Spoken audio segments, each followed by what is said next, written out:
Zdravo drugari, u današnjem videu ću da snimam šta sam ja tu kupila novu za Baby Born. Ovdje sam ja napravila svoj kutak novogodišnji za svoj Baby Born.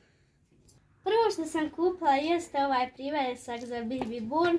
Na ovom privjesku se nalazi jedan slatki medov. Možemo ovdje da izvadimo cuclu i da je ostavimo na trenutak dok ne hranimo Baby Born, neće ispast zato što je zakačena za nju. Ovo sam zadnje kupovala u Fisu za Baby Born, slatke jedne male cipelce, idemo ih isprobati. Vidite, nju mogu ove cipelce, taman su joj, može i druga. A ovo su sandale kroksice i ovdje se mogu mijenjati ovi, vidite. I ove se ovdje ukras mogu mijenjati, sad ću ja skinuti ovog zečića i mjesto zečića ću staviti ovog malog cuku, vidite. Sad ću ja zakačiti na ovu zvijezdicu, vidite. I sad ima mjesto zečića i macuke i njoj te mogu lijepe cipelce, vidite. Kupila sam za nju ovog malog zečića igračkicu, ovaj zečić je presladak i on joj stoji ovdje uz nju da spava.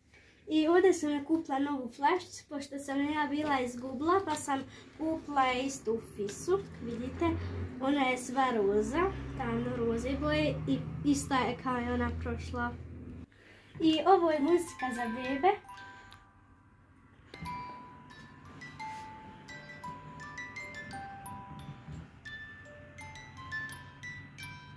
Imam ovdje nove 4 trakice, pišite mi u komentarima koji su vam najljepši. Prva, druga, treća ili četvrta. I sad ću da zamijenim ovu bijelu trakicu. Vidite kako je stoji. Idem sad ljubičastu.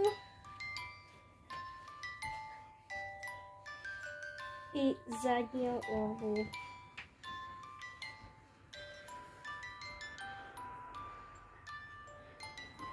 A ovdje ću da držim cucle, sam stavila ovdje Olafa, vidite. I kupila sam u jednu prelijepu kutiju s jednorogama. Sa jednorozima i pišite vi meni u komentare šta ću da stavim u nju, ima dovoljno prostora. I toliko za ovaj video, snimat ću vam i svoje plišance i sve ostalo u drugom videu. Ćao!